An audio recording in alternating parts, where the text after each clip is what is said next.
tout le monde, j'ai voulu consacrer cette vidéo à un sujet qui me tient beaucoup à cœur. En plus j'en ai parlé dans ma vidéo sur le Wash & Go. Il s'agit de la porosité de nos cheveux. Je pense, et en plus j'en ai fait l'expérience, que savoir si on a les cheveux plus ou moins poreux, ça nous aide à déterminer quel genre de produit nous convient le mieux, comment nous les appliquer pour obtenir un bon résultat. La porosité, c'est en fait la capacité du cheveu à retenir et absorber l'humidité. Elle est déterminée par la forme des cuticules de notre cheveu. On parle de trois sortes de porosité: une faible porosité, une porosité moyenne et une porosité élevée.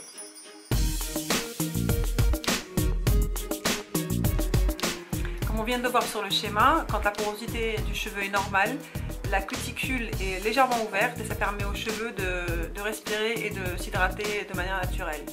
Quand on parle de porosité faible, et c'est en fait le cas de mes cheveux, la cuticule est très fermée et compacte et ça empêche toute hydratation du cheveu. Et dans le cas de la porosité élevée, la cuticule est très ouverte, le cheveu absorbe beaucoup d'eau, le problème c'est qu'il ne la retient pas. Pour pouvoir déterminer notre niveau de porosité, il suffit de faire un test qui est très simple. C'est un test qui se fait sur les cheveux préalablement lavés, des cheveux propres, secs et sans produits coiffants. Il suffit de prélever quelques mèches, par exemple du peigne ou de la brosse, et de le mettre dans un verre d'eau et attendre 2 à 4 minutes. On observe ensuite, si dans le verre les cheveux sont restés à la surface, ça veut dire qu'on a une faible porosité. Si les cheveux flottent au milieu du verre, on a une porosité moyenne. Et si par contre les mèches coulent vers le fond du verre, ça veut tout simplement dire qu'on a une haute porosité. Les cheveux qui selon moi vont nécessiter plus d'attention, ce sont les cheveux à haute porosité et les cheveux à faible porosité. Parce que je pense que les gens qui ont une porosité moyenne n'ont pas vraiment de soucis à se faire, vu que leurs cheveux vont absorber et retenir l'hydratation juste nécessaire. En gros, ils n'ont pas trop besoin de les booster. Bon, après, tout est une question d'essayer.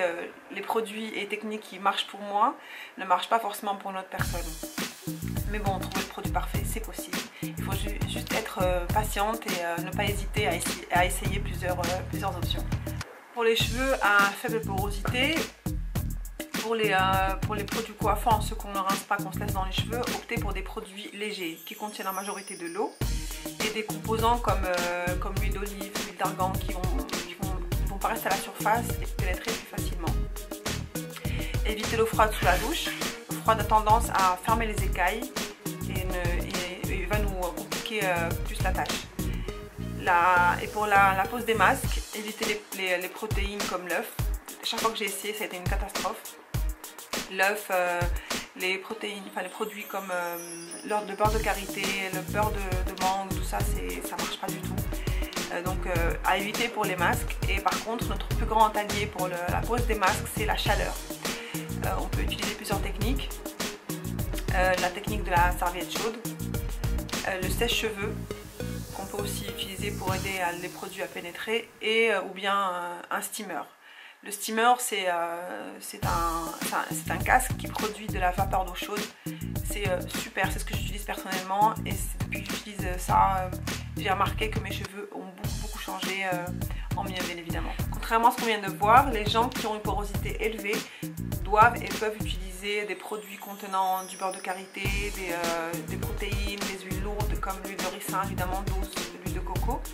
Par contre, ils doivent toujours aider leurs écailles à se refermer en utilisant des produits légèrement acides, comme par exemple le jus d'aloe vera. Ce que j'ai aussi découvert en faisant des recherches sur le net et que j'ai aussi essayé sur mes cheveux, c'est que l'ordre qu'on va suivre quand on s'applique les produits sur nos cheveux lavés est très important. Quand on a une porosité faible, on suit la méthode LCO, et quand on a une porosité élevée, on suit la méthode LOC. J'espère que cette vidéo vous a plu et qu'elle va vous être utile. Si vous avez des questions à me poser ou des doutes, n'hésitez pas à me les envoyer, j'y répondrai avec plaisir. Merci d'avoir regardé, à très vite. Coucou, bonjour, alors en fait...